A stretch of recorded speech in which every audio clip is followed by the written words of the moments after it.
Welcome to this lecture on the Panopticon. This lecture will cover the portion from Discipline and Punish that's labeled the Panopticon by Foucault. And I want to go ahead and start off by just talking about what a panopticon is. If you read through this section and you were somewhat confused about what it was that Foucault is talking about, this slide shows a picture of a panopticon. Again, it's a structure that has a tower in the center. There are cells that are next to each other, which are put around in a circular sort of pattern. And this is one of my absolute favorite topics to discuss because I think there's just so many things in it that are absolutely true. And so to give a layout of what I want to talk about today, I want to start off by talking about the background of the Panopticon. And to do that, I'm going to talk about two of the historical movements that come from the Panopticon, or two of the kind of historical philosophical views that contribute to Foucault's idea of the Panopticon. I want to talk about some of the specific features of the Panopticon, and then I want to look at how those features can be applied into the context of what we've been talking about with Karl Marx and existentialism in general. And so to help us get started, I want to go ahead and talk about the probably most important kind of background information of the Panopticon.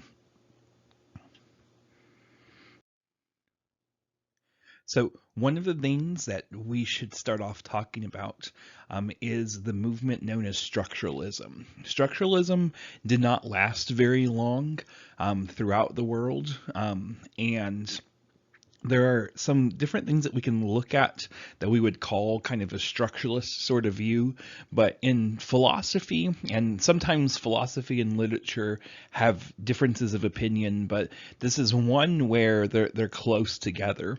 But in philosophy, structuralism itself is really this idea that knowledge is tied to an underlying structure. So if you can discover the structure, then you can understand all the objects of experience that come from that structure. And so if you look at kind of like the tree picture that I've got there, like once you understand the structure of the tree, not just the branches that grow out, but also like the roots that hold it up, then you can really understand, each one of those relationships of the branches together. And so there's lots of different examples of structuralism and structuralist sort of thinking. I think probably the best example is this book by Fraser. It's called The Golden Bough. It's at the time it was published, one of the most famous kind of books on religion, and it makes this kind of claim that all religions are really derived from the structure of having a kind of pantheon of gods towards like a monotheistic like sort of understanding, and then towards this like very single kind of expression of religion.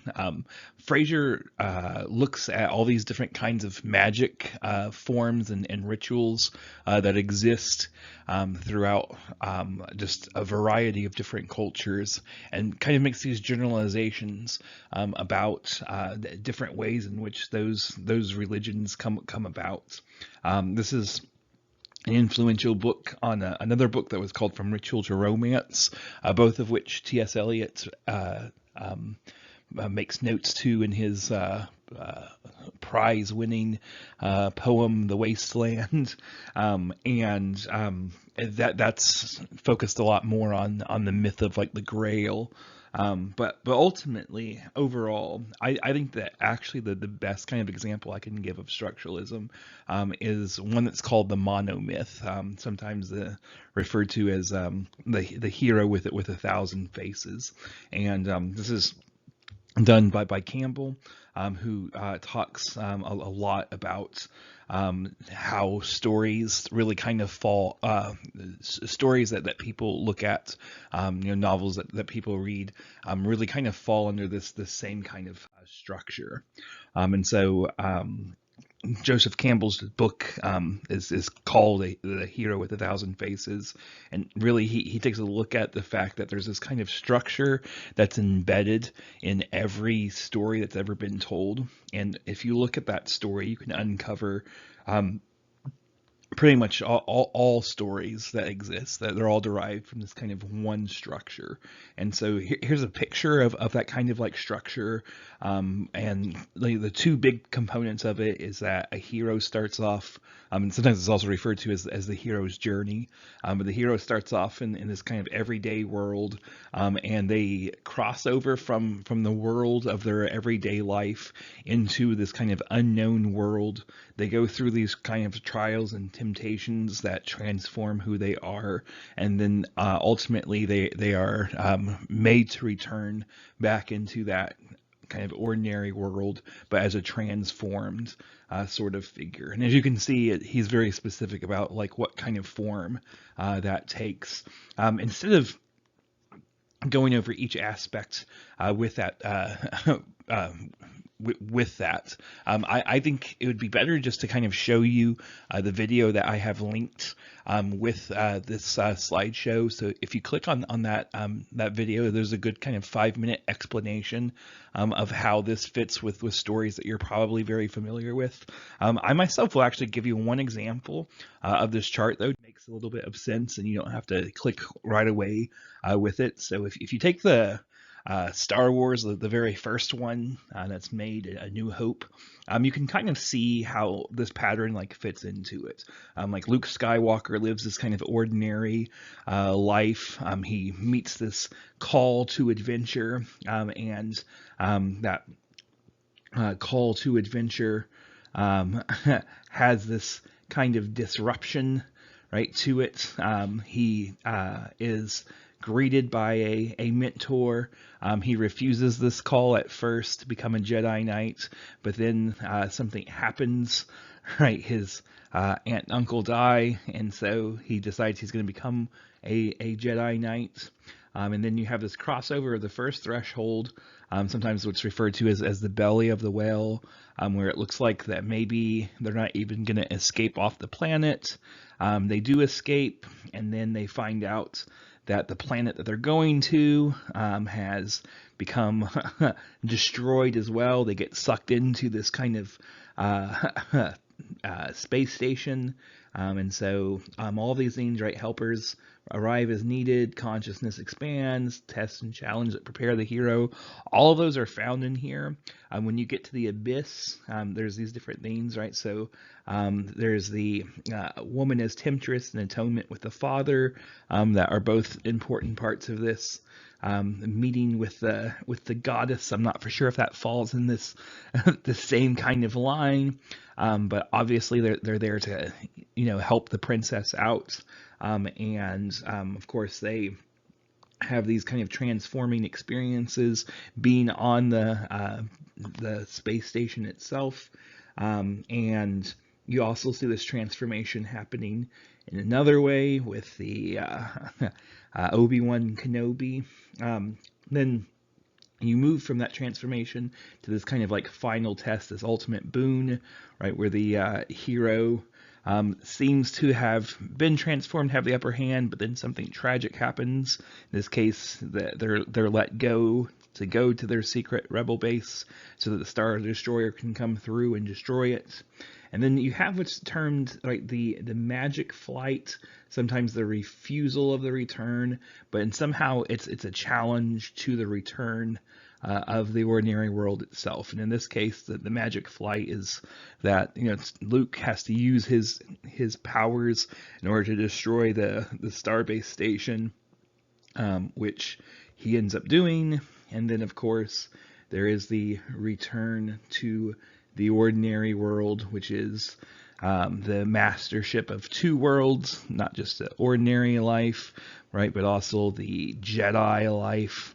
And then finally, right, there's that freedom to live in this episode, at least for a while. So that is one progression that I could show you using Star Wars, but again, there are other stories that you can look at. And so it's no surprise that structuralism itself did not last for very long in the whole kind of shebang of things, because the movement that followed it, post-structuralism, which is what we're going to focus a lot more attention on today, noticed very quickly that it's not just enough to focus on the structure that underlies a particular object of experience. There's something that happens between the object of experience and the structure itself.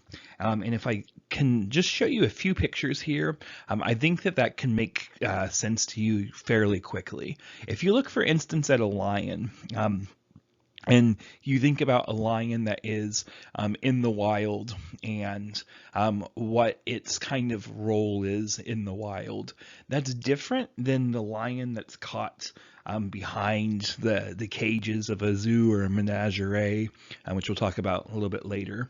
But both of those can tell you about a lot. Like, both those lions can tell you about what life is like as a lion, but they'll be different lives.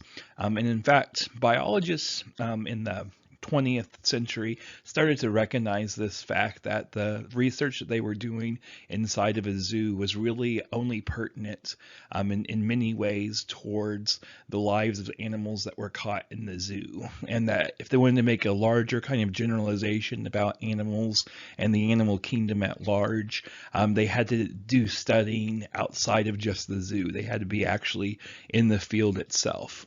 And so, based off of this kind of thinking, post-structuralism points out the fact that you can't just look at a structure and assume that you know all the branches that fall out from that structure, because the structure itself actually affects the object of experience. You can change the point of view of almost anything by just putting something next to it. And so this is true for a structure at large, but it's also true about two objects of experience. When you put two objects of experience side by side, you're changing the meaning of each of those objects. And to give you an idea about this as well, I want to show you another few slides here. This is one of the most iconic kind of statues that was ever placed in New York. People, when they go to New York, they still kind of like look for this on like the stock market, like exchange. And this is just one of the most iconic statues in New York. Now, based off of that, if you look for a moment at how this bull is crafted.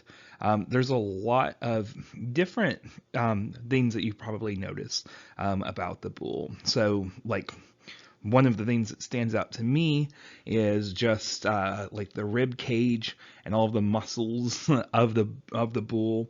But ultimately, when you look at the bull, it looks in every possible way like it's this symbol of like strength, and there's a big story that goes behind this like statue of like the charging bull, and how it was dropped off in the Black Monday kind of like market to remind stock traders that they had to be bullish in a bear kind of like market, and not to give up. And this stood at, I believe, from the 80s, the mid 80s, all the way up till today. Just about 2 years ago, someone put in front of this fearless bull, charging bull statue, another statue that was called Fearless Girl. And if you look at how this girl is placed in front of this bull, it changes the entire meaning of the charging bull. And in fact, it looks like, from some perspectives, almost like the bull is kind of yielding to the fearless girl. And I think this is one of the best examples that you can see of how when you place two objects of experience next to each other, how it can affect and change the meaning of either one. In fact, if you were to isolate the fearless girl and move her somewhere else, which has been done now, you would see that you would in some ways take away the fearlessness that is within her because of her ability to stand up to the bull. Her sitting next to the bull makes her look even more fearless than what the statue portrays. And by the same token, her next to the bull makes the bull seem not nearly as fearsome and mean as when the bull is by itself. And so, in thinking about this, post-structuralists point out the fact that when you lay these two objects of experience next to each other, it changes the meaning between them. And so there's no useful way of just looking at structures themselves and saying, well, that is the whole story. You have to be able to understand the relationship between the objects of experience and then the relationship between the structure and the objects of experience, and how those things connect together. I can give you another example really quick here. This is exactly the effect that museums go for. So when museums are created, they take several different objects of experience, different objects that people have, and they put them together to try and form a particular kind of meaning from them. And I have here a picture of the Lynching Museum, which was put together by Brian Stevenson. And if you look at these pictures for a moment, you can see a very important and intentional sort of framework that is used by putting together objects of experience. To me, one of the most brilliant ideas in the Lynching Museum is this memorial that they have of all of the known victims of lynching, and their names are on these plaques hanging down from the ceiling. And it's very purposeful that they're hanging down. It's very purposeful that they're placed next to each other. And one could go on and talk about some of the other themes that are purposeful, like the lack of color in certain spots, and then the use of color in other places, making sure that people see that slavery not only affected like grown human beings, but it also affected children, and placing these images next to each other and surrounding them all together creates a certain kind of effect. And that's the whole point of any museum that you've ever been to before. And so looking in at what Foucault says about Panopticon, I want you first to keep in mind that he's listing this from a post-structuralist standpoint. He started his career off actually in the school of structuralism, as most people did who later defined themselves as post-structuralists. But he quickly rejected that notion of knowledge being tied to just a single underlying structure, and became very interested in, well, what about the relationship of the objects of experience themselves to the structure that they belong to. And so in thinking about, one of the things that he talks about in the Panopticon is sometimes what we could refer to as the normalizing effect of a structure. And he says this, he says, they are like so many cages, so many small theaters in which each actor is alone, perfectly individualized and constantly visible. The panoptic mechanism arranges spatial unities that make it possible to see constantly and recognize immediately. And that last sentence, that one of the features of the Panopticon is to be able to see constantly and recognize immediately, is a theme that Foucault comes back to again and again.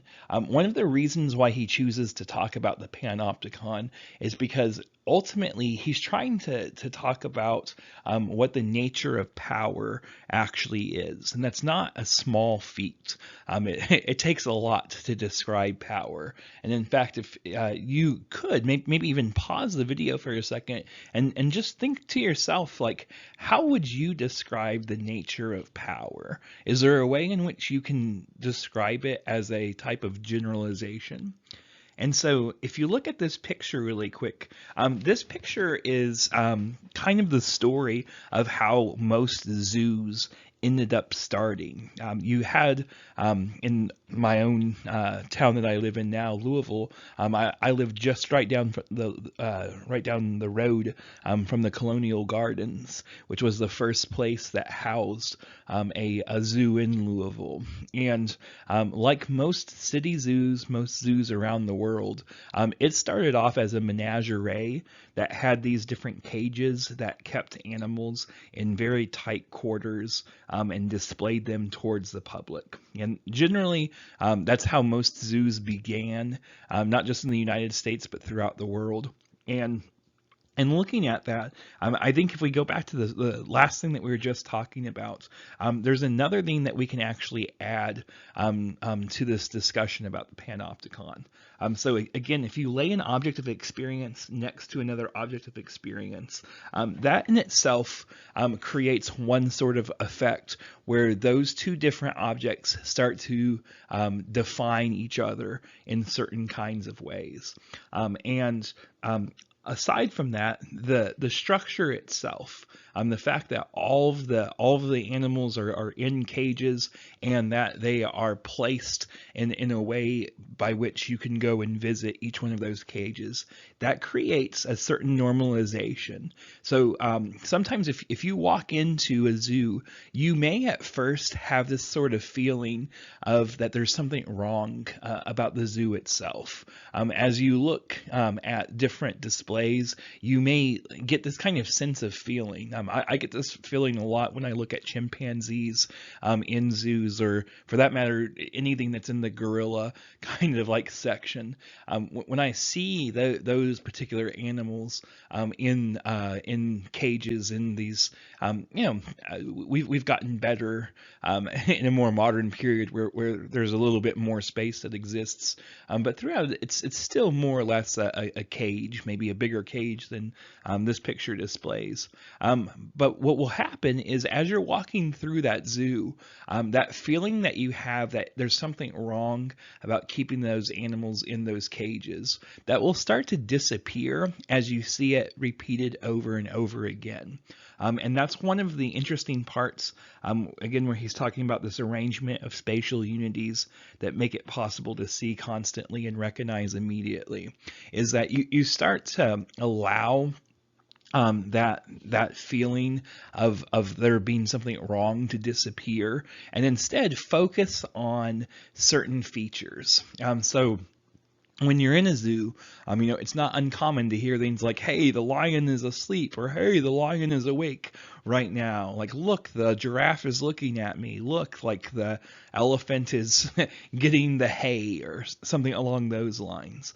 And what Foucault is pointing out is that the Panopticon is set up so that we are able to sit back and recognize different features of the world through our observations. If we could go back for a moment to when we were talking about empiricism, one of the main features of empiricism was being able to use your sense perceptions to gain knowledge. And we pointed out that the empirical method was the precursor for the scientific method, and from Foucault's standpoint, that's not an accident. That the way in which we come across our greatest scientific discoveries is through this kind of panoptic view, where we're able to constantly look into and discover new things because we're constantly supervising nature. We're constantly looking at it and trying to organize it and trying to,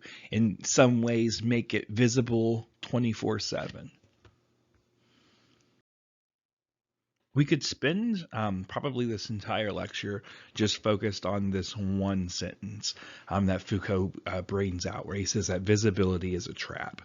And I want to focus on some of the implications about it, but probably the most important thing that can be said about this sentence is the fact that when people do observations in their own life, when they are looking for information, sometimes what is most visible to a person is actually the least important part of the knowledge that they can gain from something. And again, when we think about post-structuralism, putting those objects next to each other creates a certain kind of effect that is different than when they are separated from each other. There's this joke that's told about a police officer that pulls someone over, and he goes over to them, and he starts to point out all the problems that he's noticed with this person driving. And so he's like, you were swerving all over the road, your license plate is expired, your tail light is out. And the person sitting next to the driver looks at the police officer and says, "Oh, don't worry about that, officer. That's how this person always drives when they're drunk." And so again, if you think about that joke for a second, the thing that's the most visible, like swerving over the road and having the expired license plate, and all those other things are really second nature to the most important thing, right? The person is driving while they're under the influence. And so in thinking about this idea about visibility is a trap, one of the meanings that we can derive from it right away is that the observations that people make about life and the observations that give them knowledge about the world are always subject to their own subjectivity to other objects of experience. When an individual looks at another person, the way that Hegel describes under this master-slave kind of dialectic, there's not just this separation that exists between those two people and each of them recognizing each other, but Foucault would go a little bit further and say that there's this idea within each person's mind that there's something that they can know about the other person, and that's visible to them and that they can see it. And as Hegel points out, that knowledge tends to be based almost entirely off of our previous experience. And because of that, it almost always is somewhat fallible, somewhat wrong, because we haven't lived the other person's life. We haven't understood the other person's life.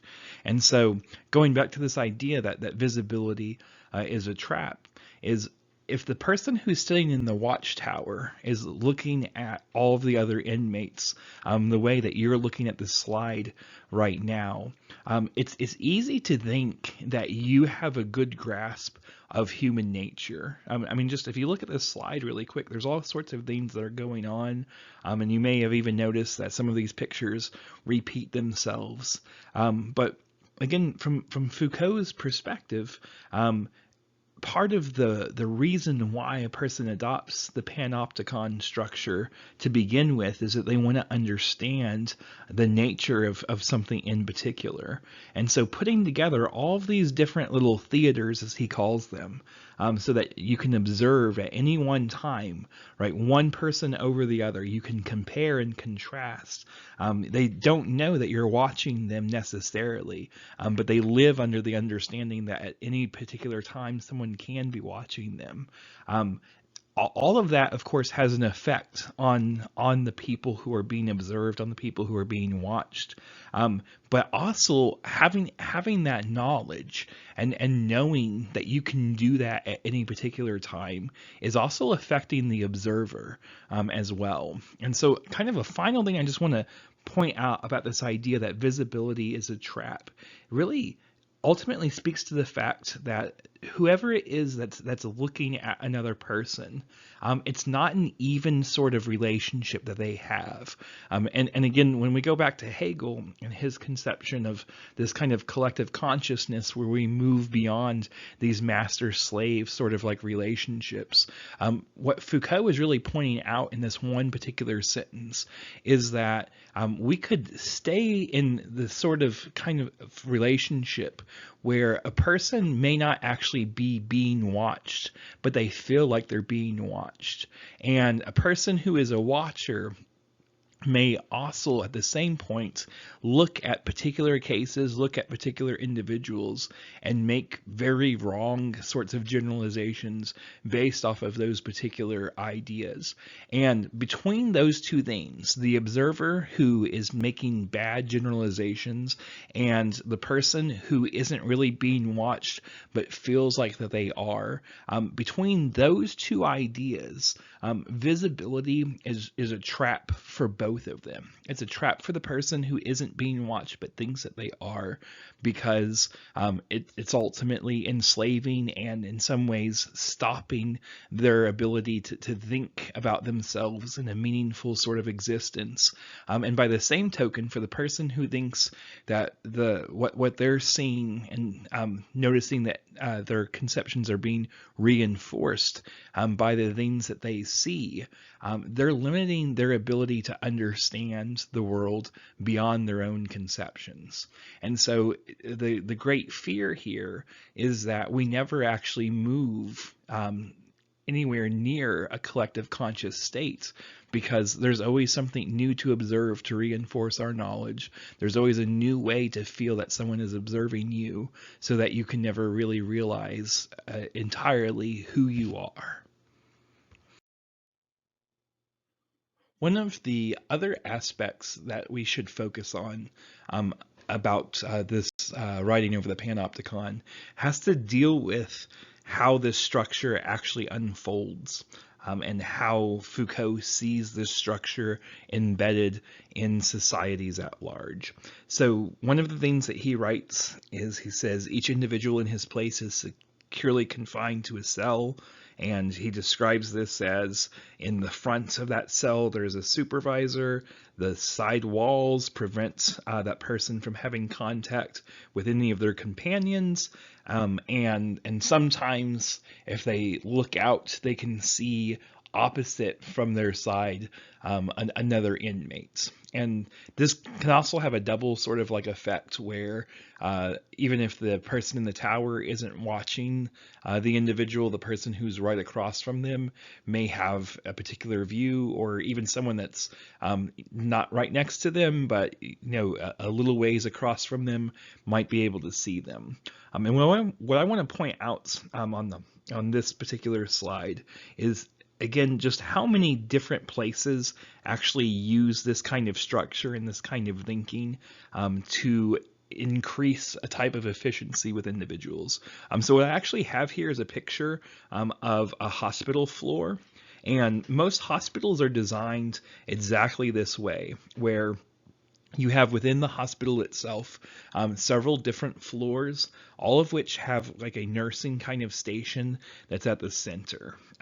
Within that floor, there's usually one doctor who supervises that floor, and they check in with the nurses about any patients that are having any abnormalities, and of course checking on any anomalies that exist within those abnormalities. You have on the nursing station itself a few different nurses whose job it is to go in and administer care to the people who are in those different rooms. And within those rooms themselves, all of them are typically facing towards the nursing station. And I actually think a hospital is a really good example of a panopticon kind of like structure, because the flow of need goes in both directions. So when a patient needs a nurse, they can ring a bell or press a button or do something to get the nurse's attention. And of course, it is up to the nurse to decide how attentive that they're going to be towards that individual. A lot of them have certain schedules that they have to maintain, where they have to, monitor things like blood pressure, give medication throughout different periods of the day, and do different tasks that are like that. And so, looking at this, Foucault points out that where this kind of structure itself really begins is with the industrialization of the world, that factory lines are really built to look a lot like this kind of like part. But he takes a big sort of like issue with the fact that the reason why this structure is adopted is for the sake of efficiency, by trying to keep people isolated from each other. And so again, if you look at that second part of the sentence, right, the side walls prevent him from coming into contact with his companions. That's an important point, is that the people who you are the closest to are also the people who you're the most isolated away from. You have a better chance of seeing the person who is directly across from your room than the person who is right next to your room. If we think about that in terms of what Marx says about alienation, that's one added kind of layer of Foucault's thinking about the structure of power. So again, if we go back to Marx, alienation is something that is chosen, which leads to private property instead of the other way around. And Foucault has a good Marxist kind of strand in his thought. But from his thinking, that kind of role reversal that we talked about, like in alienation, where a person goes into the cycle of production thinking that they're in control of it, only to discover that production actually is in control of their lives. And that they more or less give up their life in order, right, to serve the demands of production. Foucault would come back and kind of point out the fact that there are types of productivity that exist that they may seem oppressive like at first, but what's more interesting than whether or not they're oppressing individuals has a lot to do with what kind of individuals they're hoping to create. And again, if we go back to that idea about visibility is a trap, one of the things that he's hoping is created in the Panopticon is that homogeneous effect that we talked about, where individuals start to act like each other and start to think a lot like each other. And so if I can, I want to show this next slide to kind of get to a tangent point with that as well. So Foucault goes on to talk about this application in lots of different ways, and we'll look at each of those. But one of the ones that he talks about is school children. And he says this, right? If they're school children, because of the Panopticon, there is no copying, there is no noise, no chatter, no waste of time. And I think there's a really good kind of trajectory that you can look at in the American school from its origins with the Dame school and during the colonial kind of period up till now, of exactly why this becomes an important part of the day. If you look at this top left-hand kind of picture that I've got here, the Dane school itself was something that mostly just richer kinds of people had. It was this kind of extended daycare system during the colonial kind of period. And what you see over time in the American school system is this evolution towards a standardized version of a curriculum. And it goes from being housed in these kind of single room places, ones that look like these like churches that are kind of the all-purpose church. And over time, what ends up happening is a lot of those school rooms end up adopting certain kinds of standards. So one of the most famous standards that was adopted early in American education was the use of the King James Bible as a standard kind of curriculum for people. And you can look at different battles that the Catholic Church had, particularly in New York, not wanting to accept the King James Bible as like a kind of standard text that children were required to memorize and read and know about. What ended up happening was, as these single room schools existed, and we're talking, all the way up to like 1950s, 1960s. There's still a good amount of these around. What ends up happening is those single rooms start getting absorbed into larger schools that have things like gyms, so that they can do things like basketball games and PE classes. They start adding on things like cafeterias so that children are able to have a meal at the school that's prepared by the school. And they start adopting more texts than just the King James Bible. They start adapting particular standard curriculum for mathematics and reading, writing, arithmetics, sometimes what's referred to as the 3 R's. And during the 50s and 60s, you start to see that those schools themselves actually get absorbed into school corporations. And so if you look at the kind of bottom left-hand like picture there, that's more or less what schools look like today. And what's interesting is as you move through each one of those kind of parts in history, it's a transformation that's based off of these notions that Foucault is talking about in the Panopticon. You go from classrooms that are very kind of disjointed, like you see in the Dame School, to almost immediately standardizing how the desks are supposed to be formulated. And then when you start to look at the structure that's used in the 50s and 60s, you start seeing that, like, aside from the fact that there's the standard curriculum that's expressed, it now also becomes important that we make sure to put people through the school system by their date of birth. And beforehand, a lot of the organization that happened in the school was really based off of skill level.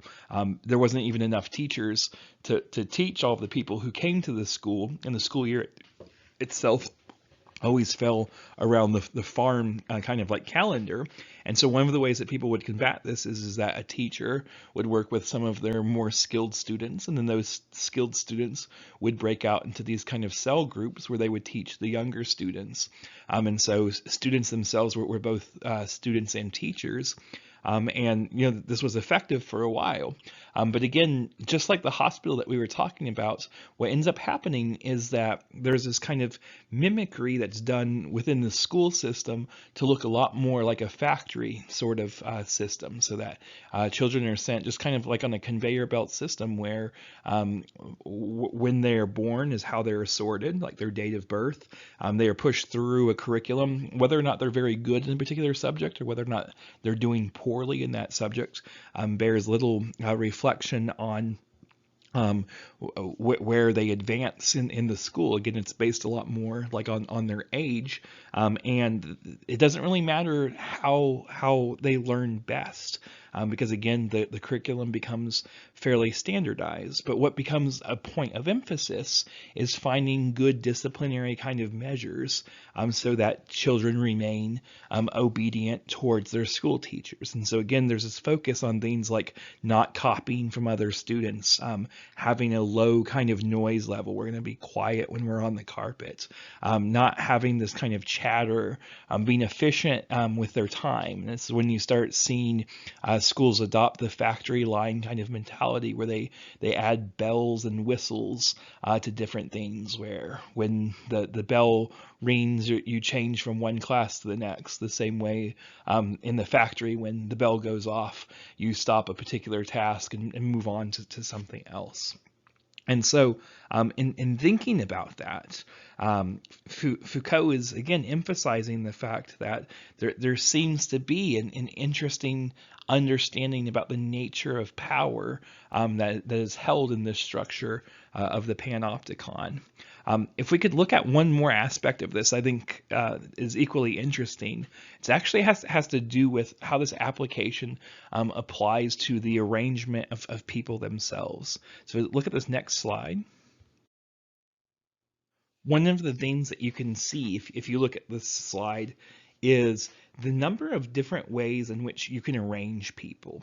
And Foucault talks a lot about this. One of my favorite things about Foucault is his ability to focus on things that very few other people focus on, or his ability just to talk at length and observe these kind of what most people may consider to be uninteresting things, but how that they're absorbed within the society at large. And so if you look at these different kinds of seating arrangements, I'm sure you've thought about this at some point before, about why is it that different classrooms have different seating arrangements? Why is it that different desks are brought into different places, and why is it that some teachers prefer different kinds of like seating arrangements?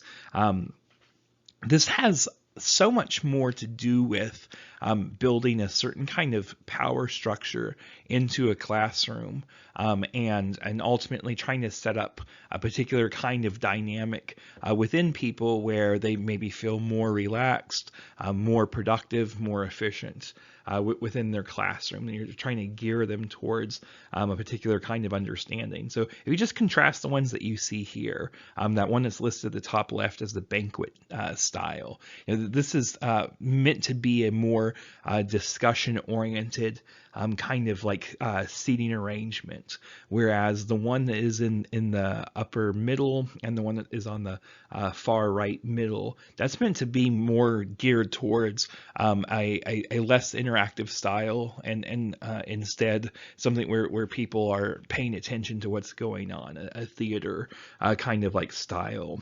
You have in the bottom corner here these two different kind of meeting style rooms, where for most of the time you want people looking at each other, again as a kind of sedative sort of measure to keep people from talking, but also to keep them close to each other so that you can hear the person who is speaking at that particular time. And then sometimes that's a person who's in the middle, sometimes you're just going around like the whole classroom and seeing every particular person speak.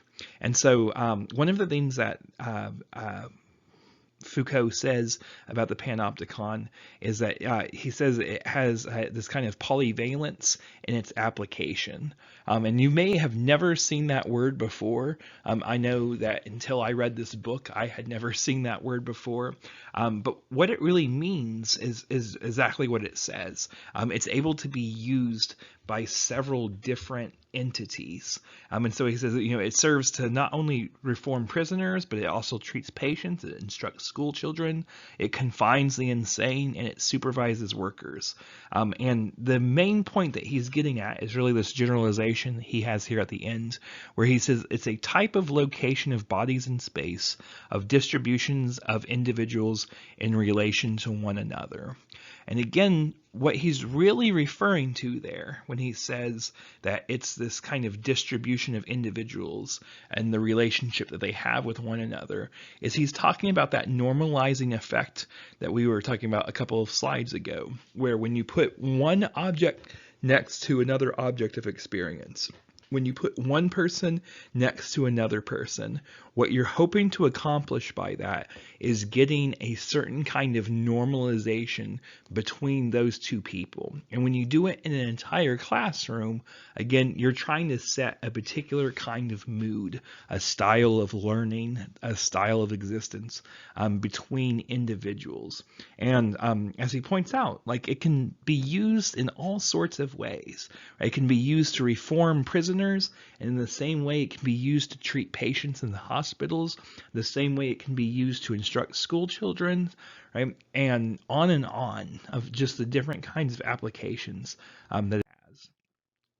And if we take this idea seriously enough, there is one really big thing that comes away from it. So I want to read this excerpt that he has as well, where he says, "The crowd, a compact mass, a locus of multiple exchanges, individualities merging together, a collective effect, is abolished and replaced by a collection of separated individualities. Any individual taken almost at random can operate the machine. It produces homogeneous effects of power." Now, that last part where he says it produces homogeneous effects of power. What he's referring to there again is what we have been saying is this normalization of people, or the normalization of ideas, and that's not really too surprising of a claim.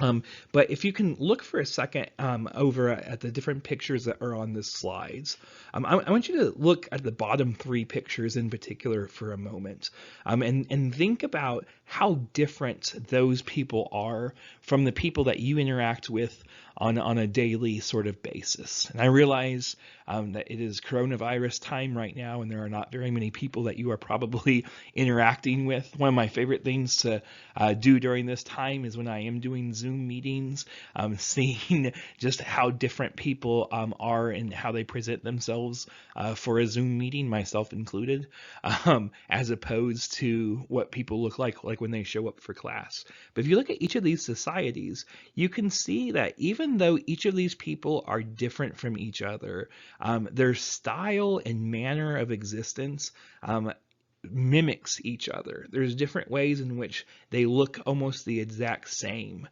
with each other, even though you can also tell at the same point that they're all separate and individual from each other. I think the picture of Victorian England right there, I mean, really kind of encapsulates a lot of it, where they're all wearing different dresses, they all have slightly different uniforms on, and yet at the same point you can see even the kind of mustache that they decide to grow, the kind of hair that they decide to wear, it all fits the same kind of like style like together. And so the idea here is that you are in one moment allowing people to believe that they are a separated individual, that they are different from everybody else, that they are unique.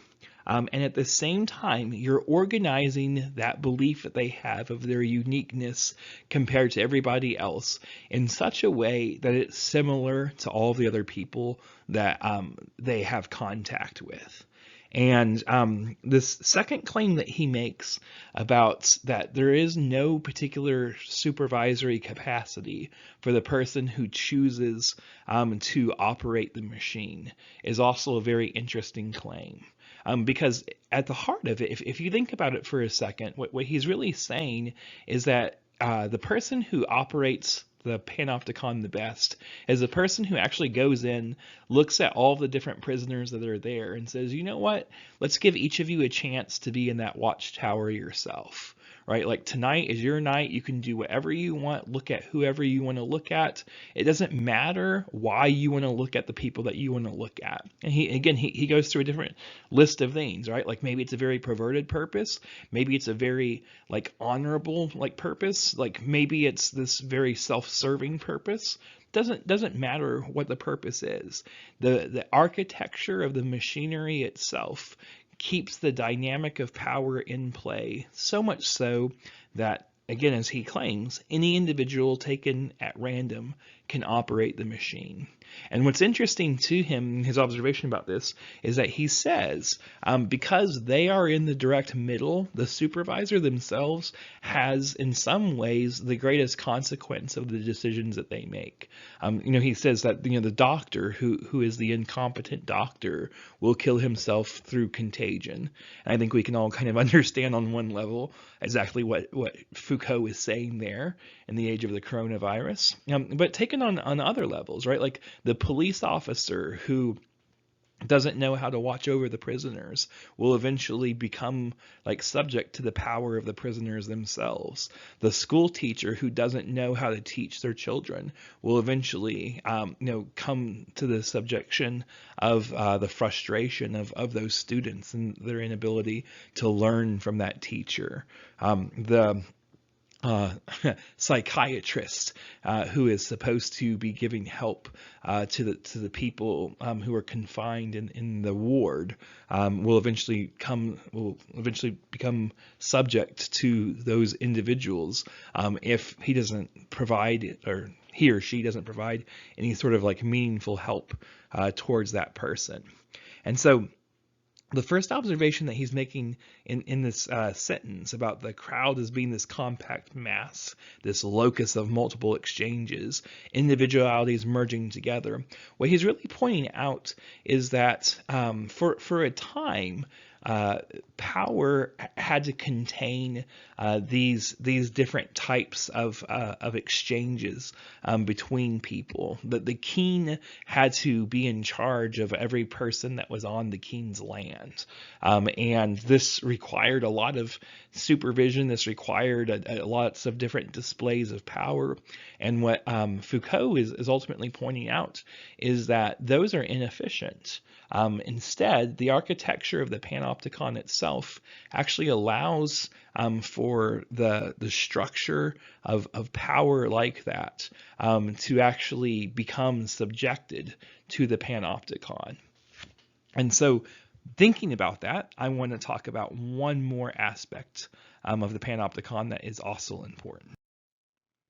I should mention before I start this next slide that the other video that's there, the Skywatch Tower video that you have access to, you should take a look at that just to see. It's only like a 3-minute video, but just to see how much in that video they are talking about Foucault without even realizing that, like, that's what they're talking about. And it just gives a very good example of having supervisors that don't have any particular kind of training but can be put in charge of other people. You should watch that Skywatch Cam video. But the other thing that's worth talking about here is the self-regulation that happens from people through the fact that they know that they are constantly being watched. And so one thing that he says in this is that the major effect of the Panopticon is to induce in the inmate a state of conscious and permanent visibility that assures the automatic functioning of power. That's probably obvious when you start thinking about like how the Panopticon itself like actually works. To me, the much more interesting thing that he says in this same paragraph is he says that the perfection of power should tend to render its actual exercise unnecessary. And so again, if you think about like the power of like kings, like during like the feudal period, you think about like these stories of like figures like Robin Hood, who are outlaws. They remain outside the context of like the law itself. There's lots of stories where being against the power that exists is a noble sort of like exercise. I mean, in fact, when the gallows were first invented, what ended up happening most of the time, and Foucault talks about this in his book, it's one of the main kind of focus points, is that you would have these moments where bandits would be put on trial in front of people and then be executed the same day. And during this execution period, they would be able to address the crowd. And you would see this kind of reinforcement, not of them saying, oh, like I believe in the king, but kind of like this Braveheart moment where they shout out with their last breath, this kind of defiance against the king. And Foucault points out there's a number of different strategies that are used to combat this. One of them is to make the execution so horrific that people are terrified of doing anything against the king. But that kind of fear after a while doesn't work, because there's no amount of fear that you can induce in people to make them afraid enough that they can go against their conscience their entire life.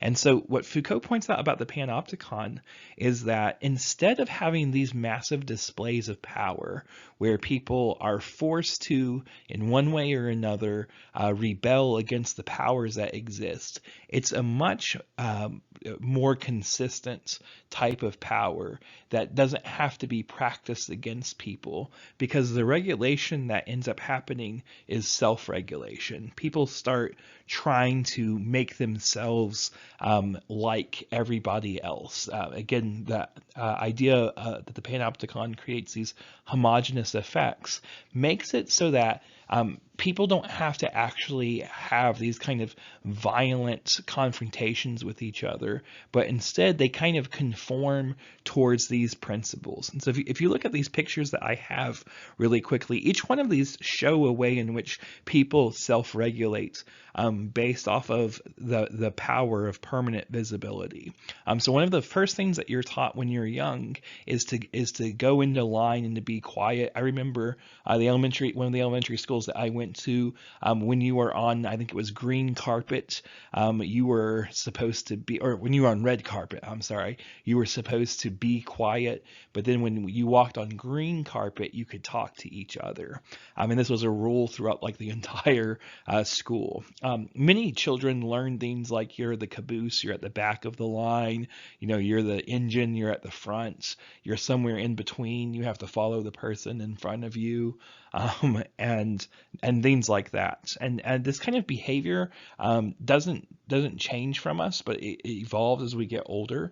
And so if you look at the man looking at himself in the mirror here, this is something that almost every teenager who has a mirror does, is they look for kind of imperfections that they see within themselves, and they try and regulate themselves based off of those imperfections. The bottom left-hand corner maybe isn't the best example I can give, because I know there are plenty of people who speed.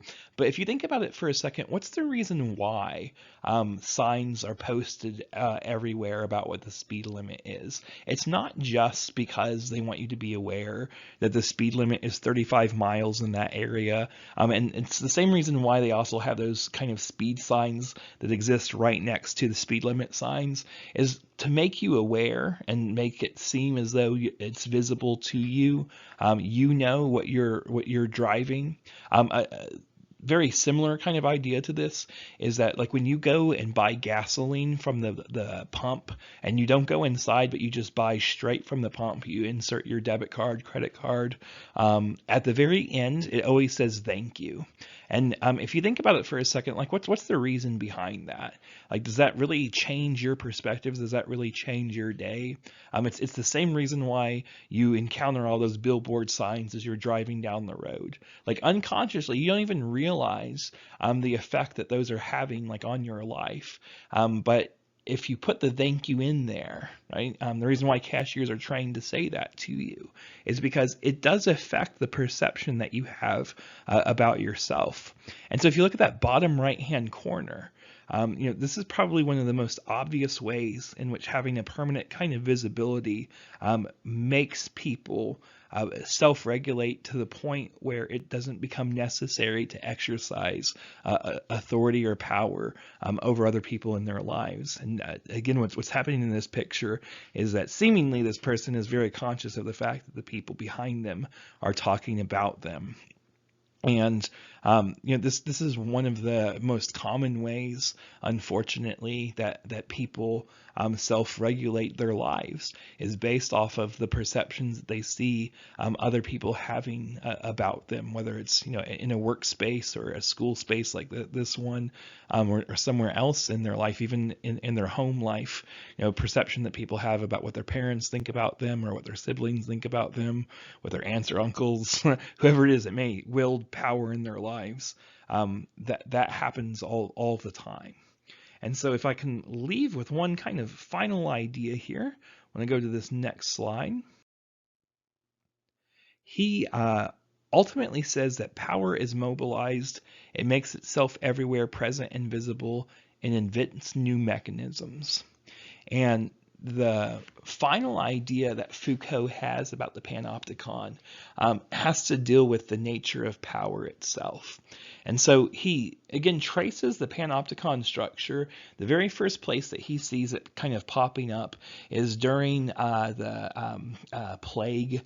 People are going around, and just like if you've ever seen the Monty Python, the Holy Grail, people go around hourly, daily, collecting the dead bodies of other people. And there's this kind of special supervisory power that's given to individuals in towns to go through, and if they suspect that someone is about to die or is dead in a house, to get them out and to ship those bodies out of town. because people were aware of the fact that the people who died from the plague could easily infect the people who were still alive. And so there's massive efforts in these towns to haul these dead bodies out of the city limits so that further people wouldn't be affected by the plague. And so for Foucault, this is the beginning of the Panopticon, because this is when people are allowed to start looking into other people's lives, not because they're under the authority of the king, not because there's something special about them, but just simply because it's for the common good, the common welfare of everybody else. And in looking at that, he's pointing out that power is actually shifting in doing that, because I'm sure there's plenty of people who are assigned this task of going through and seeing who might be close to death and making a call that people that had been their enemies their whole life looked very close to death, whether or not they actually were. And so this observation that power is mobilized, that it breaks out, and ultimately it's established anywhere, I try to convey through these different pictures that I have here. So one of them is of the French Revolution, where King Louis loses his head after having been in charge of France for a while. The revolutionaries, kind of overthrew him. One of my favorite episodes of Black Mirror is this one that's called The Waddle Moment, where this guy runs a cartoon as a presidential kind of candidate, or prime minister, I think, candidate, and all the other candidates take the job seriously. They talk about the issues, and this one particular candidate just takes it as a joke, says these kind of lewd remarks, and everyone loves the cartoon, and after a while they get tired of the regular kinds of like politicians.